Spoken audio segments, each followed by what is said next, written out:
अस्सलाम वालेकुम। आज हम टीईटी का एक सवाल हल करेंगे। ये सवाल आपके सामने है। दिखाई देने में बहुत बड़ा है लेकिन आसान है। सिर्फ थोड़ी तवज्जो देने की ज़रूरत है। देखिए, सबसे पहले तो ऊपर 2 कॉस दिए गए हैं। दोनों कॉस में कुछ आदाद जमा और वज़ा के साथ दिए गए हैं और नीचे जो है तो 4 कॉस दिए गए हैं। तो 2 कॉस के दरमियान में आप देख रहे हैं कि तफरीक की अलामत भी है। 2 कॉस के दरमियान में तफरीक की अलामत भी है। इस अलामत को ख़ास तौर से ख़्याल रखिए क्योंकि ये अलामत हमें आखिर में काम में आती है। इसी तरह 2 कॉस के दरमियान हमेशा ज़रब की अलामत होती है। कौन सी होती है? ज़रब की। अगर अलामत नहीं है तो 2 कॉस के दरमियान ज़रब की अलामत होती है। जैसे ये 2 कॉस है, इसके दरमियान में कौन सी अलामत रहेंगी? ज़रब की अलामत रहेंगी। ये 2 कॉस है आजू-बाजू में, इसलिए इसके दरमियान कौन सी अलामत रहेंगी? ज़रब की रहेंगी। अब यहाँ पर हम इसे हल करते हैं। तो सबसे आसान ये है कि जो आदाद एक जैसे हैं ऊपर-नीचे कीमत के लिहाज से उसे हम कट कर देते हैं। जैसे 6.5 और 6.5 इसे हम कट कर देंगे। वज़ा 3.3 वज़ा 3.3 इसे हम कट कर देंगे। इसी तरह यहाँ आप देखेंगे कि 2.25 जमा 0.25 और 2.25 और 0.25 एक जैसे है। इसे हम कट कर देंगे। इसके बाद जो बाकी बचा है उस पे गौर कीजिए। जैसे 1.8 और 1.4 इन दोनों की जमा करें तो 8 और 4 12, 12 के 2 हासिल आया 1, अशरिया की जगह अशरिया लिखेंगे। हासिल का आया 1, 1 और ये 1 2 और ये 1 3। तो यहाँ पर लिखेंगे हम 3.2 ये हमारा जवाब आया। अब देखिए 3.2 कहाँ है? तो 3.2 ये यहाँ पर है।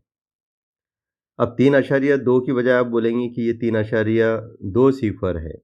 तो सिफर इसके आगे कितने भी हो 2 के आगे कोई फ़र्क नहीं पड़ता। इसी तरह यहाँ 2 के आगे कितने भी सिफर हो कोई फ़र्क नहीं पड़ता क्योंकि अशारिया के बाद के आदाद हैं ये। तो ये दोनों अदद एक कीमत के हैं, एक जैसे हैं, इसलिए हम इसे कट कर देंगे। अब हमारे पास जो ऊपर बचा है वो देखेंगे क्या बाकी बचा है हमारे पास में। हमारे पास बाकी बचा है ऊपर वज़ा 2.5। याद रखिए इस अलामत को भूलना नहीं है आपको। ये बाकी है 2.5 के साथ में, इसलिए ये वज़ा 2.5 हमें पूरा लिखना है। ऊपर और कोई अदद बाकी नहीं है। अब नीचे क्या बाकी बचा है? तो आप देख रहे हैं यहाँ पर कि 4.25 वज़ा 1.75 बाकी है।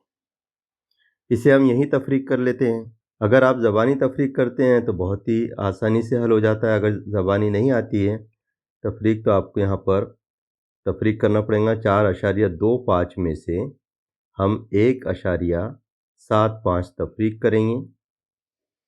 5 में से 5 गया सिफर, 2 में से 7 नहीं जाते हैं, इधर से 1 लेंगे तो यहाँ हो जाएंगे 12, 12 में से 7 गए बचे 5, अशारिया की जगह अशारिया लिखेंगे। 4 में से 1 उधार ले लिए थे हमने, इस 4 में से 1 उधार लिए थे तो यहाँ बच गए 3, 3 में से 1 गया 2, यानी 4.25 में से हमने तफरीक किए 1.75 तो हमारे पास जवाब आया 2.5 सिफर। तो हम यहाँ पे लिखेंगे 2.5 सिफर, 2.5 सिफर। अब मैंने आपको कहा था 0.5 के बाद में सिफर कितने भी आए तो कोई फ़र्क नहीं पड़ता, यानी सिफर कितने भी रहे तो कोई फ़र्क नहीं पड़ता, इसलिए हम ये सिफर नहीं लिखते हैं। अब हमारे पास में आ गया 2.5 मनफी 2.5 ऊपर है। अब नीचे भी आप गौर करेंगे तो यहाँ पर भी एक मनफी है, जो मैंने शुरू में बताया था आपको कि इस मनफी को भूलना नहीं है, ये बाकी है हमारे पास में। ये बाकी है तो ये कहाँ लगेगा? ये जो हमने तफरीक किए हैं इसका जो जवाब आया हमारे पास में 2.5 सिफर, तो इसके पहले हम अलामत लगाएंगे मनफी की। तो इस तरह मनफी मनफी कट जाता है और 2.5 का 2.5 ये कट जाता है। हमारे पास जवाब आता है 1। तो इसका सही जवाब है 1। हमारे पास जो मुतबादिल दिए गए थे वो मुतबादिल थे, पहला मुतबादिल दिया गया था हमारे पास में 1 दिया गया था, दूसरा मुतबादिल दिया गया था 0 और तीसरा मुतबादिल दिया गया था 2.5 और चौथा दिया गया था हमारे पास में 3.2। इसमें से फिर सही मुतबादिल जो हमारे पास में सही है वो है 1।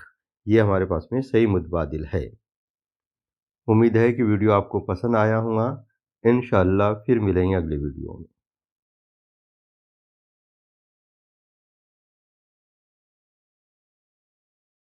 सब्सक्राइब कीजिए स्टडी 360 उर्दू को और बेल आइकॉन को दबाइए ताकि आने वाले वीडियो की आपको नोटिफिकेशन मिलती रहे।